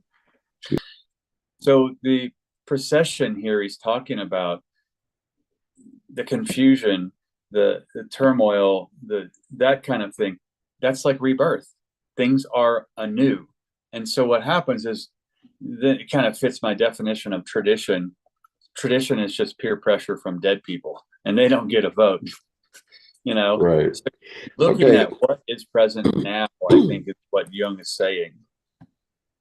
Okay, and I want to take this one step further, because a lot of people think that astrology is hocus pocus, right? They say, who cares about how these constellations are aligned? Why does that have anything to do with us? Well, from Jung's perspective, it has to do with us because those constellations are within us. Mm-hmm. Okay. It doesn't matter, if you were on Saturn or Uranus or some other planet in the solar system, these constellations wouldn't look a bit like what they look like from Earth. And so the actual planets probably have very little to do with lives of humans on Earth. But where the planets do matter is within the psyche, the collective unconscious, and within our psyches. We all have this zodiac within us in the West. And that, the same type of thing happens in the Chinese zodiac as well. And what happens is humanity started to say, well, this must mean X. And then enough people go along with that, that everybody agrees that it means X, and therefore it becomes a self-fulfilling prophecy in effect. Okay, now I want to go to the Chinese zodiac for a minute because it might be a little easier to understand it in this way. If you know, you've probably been at a Chinese restaurant and you know what your Chinese zodiac sign is. Mine is I'm a dog person. Well, okay. So if I go and read the placemat in the Chinese restaurant and read what are the attributes of a dog person, yes, I agree that, you know, some of those attributes do represent me pretty accurately. Okay. However, you know, so does the dragon year, so does the lion year, so you know, so do many other things. But by custom, if you know, if you're one thing and mine is a dog ear person, then I tend to be more loyal as a dog would be, uh, simply because people said that about me. Okay, it isn't because there was any predictive value in it. However, there is predictive value in knowing that unconsciously we all have these things within us, right? Yeah. And so when somebody talks to you about your Chinese zodiac sign, you know, chances are they're going to hit on a few things that you recognize as yourself. But, you know, if you read the other categories, probably probably you'll recognize yourself in those too. And so, you know, these astrological tables and interpretations have been developed over thousands of years, many thousands of years. And and you know, just as Jordan is saying about the Sphinx, it probably goes back way before that. Okay, way before that. You know, because humanity itself goes back 4 million years, so we've had a lot of time to think about the stars, right?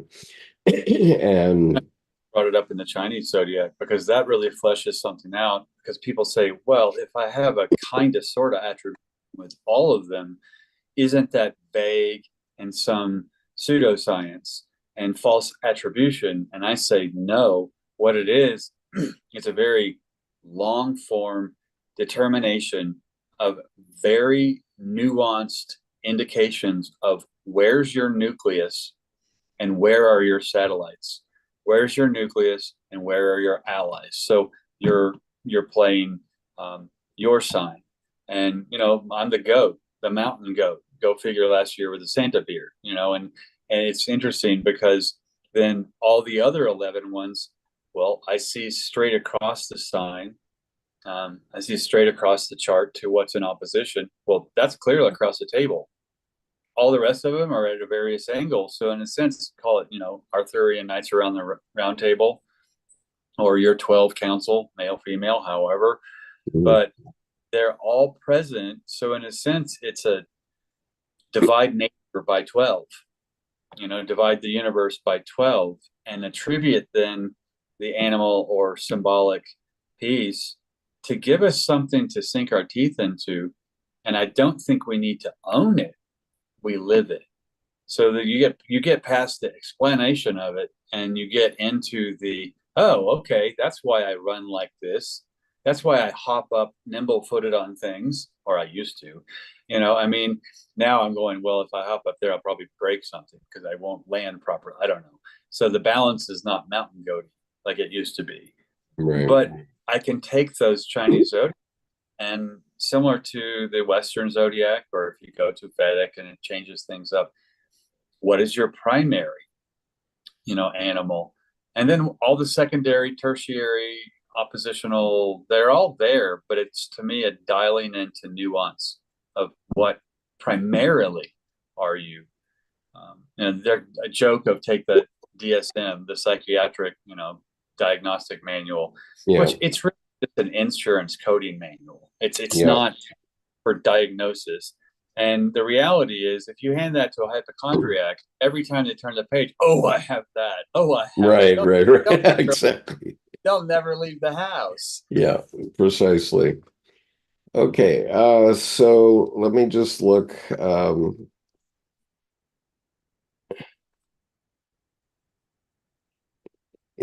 and see whatever others have been writing here. Let's see. And Cherie says, we mistake things we have names for, yes, for things onto the world uh, as our language, which is a name for fist, and fist is a thing where the thing now has disappeared. Okay, this is apparently a quote from Alan Watts. Um, okay, I'm losing consciousness here, which means I'm hypnotizing myself. Right. Yeah. And I've lost I sort of lost the thread, Sherry. So I don't Sherry. So I don't quite follow the significance of it. Do you see the documentary Inside Jung's Home? He built by he built by his friend or his colleague. Yes, I did see that documentary. And Richard says Jesus knew everything we speak of dust. Are. We are specks of dust, trying to figure out, even in this moment, he is above all secret knowledge. Okay, yeah, fine. It was amazing to see the inside and outside where he lived, Jung. Um, because the dogs and cats, uh, because of the dogs and cats. And I just met, and then she mentions Leilong Rinpoche, which would be a Buddhist reference. And I just mentioned to you that although my mother-in-law, who's approaching 94 years old, has been a lifelong devout Christian, the last 2 months she's been reading a series called The Dalai Lama's Cat. And and and remarkably, she's relating to it as the Dalai Lama's cat. But Debbie, my Tolku wife, she's not actually been designated as a Tolku, but she's in effect one of the leading Buddhist teachers in the Washington area. Says that she's picking up Buddhism without knowing it from this series of books. Which is very appropriate, because that's Yeah. how you should not choose it. That's not Yeah. choose the natural way. Yeah. And Sheree, I would just say that one of the interesting things in that video is the fact that there are two very large Tibetan tankas on the wall. And there's a lot of things in a Tibetan tanka which I probably would get in too much trouble if I started to delineate them. And I've talked to lamas from Tibet who have spent their lives painting these things, and they will never acknowledge the things that I see in those tankas. and so it's a question of how do you see a thing. In the old day, couple decades ago, they were publishing in the newspaper every day. I don't know if they do it anymore. These pictures where you had to change your consciousness in order to see the image. There would be a it looked like random symbols on a picture that didn't have any meaning. But then if you looked at it and sort of got into the trance state, you would see an airplane or a cat or a car or something like that. Well, these takas, the Tibetan Buddhists, have been doing this for thousands of years, and they won't acknowledge it. They will not acknowledge it because of the content. And and you can't talk to them about it. You have to deal with it yourself. Right. And Well, and that's a metaphor for live your own life, yeah, or actually a metaphor. It's an indication clearly yeah, to, I can't tell you, I can't do the work for you. And yeah. honestly, I always say there's two U's in the word guru. So think twice before you give yourself up to somebody else. Right, exactly. And so, I in the old days when Debbie and I started with Buddhism about 30 years ago, I used to try to say, well, what is the meaning of these things that are there? And some of them are quite raunchy, I would say. Yeah, and, they're and living, they're alive. they are quite alive. And anyway, they they do have meaning, but they'll have to have meaning to you because I'm not going to say what is depicted there. Right. Uh, but they have meaning if you just look at them. They're a pretty picture, but if you look at them in this shifted consciousness way, oh my gosh, it's really shocking what they are doing. And the Bhutanese are not as um, I would say circumspect as the Tibetan Buddhists are. So they paint this stuff right on the walls of buildings and such, and quite blatantly. They don't hide it with shifted vision or anything like Right, right. that. But anyway, well, let's see what else can we talk about.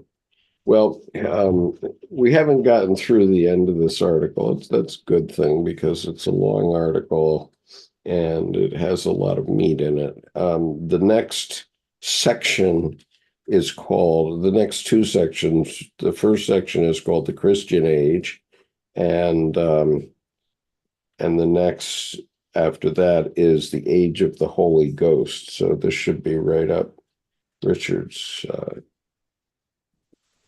Yeah. alley. And so we will get into those next week.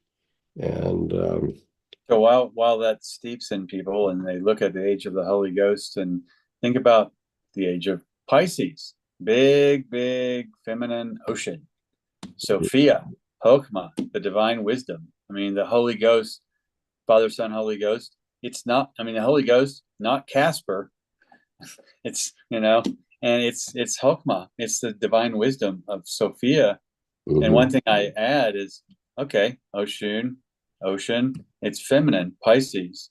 But what about masculine ocean, Poseidon, Neptune? And people say, well, what gives? What about the whole container of the sand under the whole ocean giving form to the formless? They work together. So I think in each is the other, especially even if we go into the Trinity, sure. where you have to say, in the Father is the Mother, in the Son is the creation, in the Holy Ghost is the wisdom, the creative force, the place of creation. Or with Colleen's diagram, I would look at the Holy Ghost as being quadrant 4 or quadrant 3, the place of creation.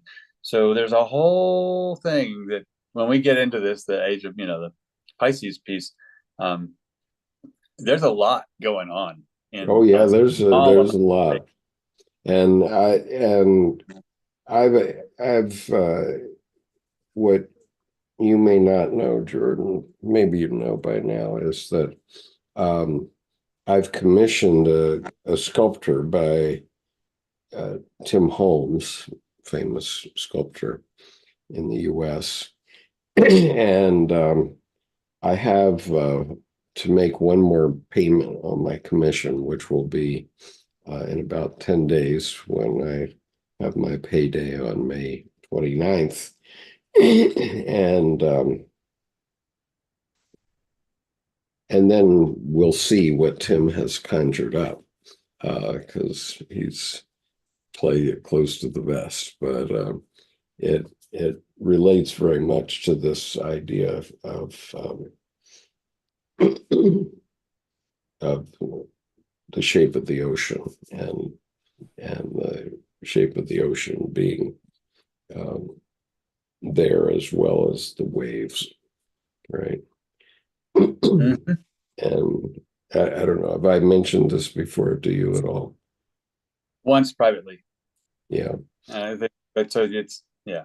Well, so in a couple of weeks, we'll have that, and I'll show you what it is. I think that it may have some cachet for Tim's oeuvre, I hope. Um, and I've commissioned it. I love the quote from the movie Imitation Game, which is it's always the ones who no one imagines anything of who do the things that no one can imagine. And um, and this is clearly one of those because the audience for the sculpture um, would never guess that it would be commissioned by me, and none of them. And there are tens of thousands of them in the audience, hundreds of thousands, in fact. Well, and I think what's interesting with the Chinese zodiac, it brings up the Chinese proverb: "Those who say it cannot be done should really get out of the way of the person doing it." Right. So we'll see Yeah. how it is because yeah, it just brings in a lot of these issues, and it's something near and dear to my heart. So Cool. 2 weeks, and maybe we'll All right. have a picture of Tim's uh, idea. Um, I mean, Cool. I have an idea of what the idea will be since I've been consulting with the artist, but I'm not for sure what it is. And, so we'll see. Anyway, peace, everybody. Have a nice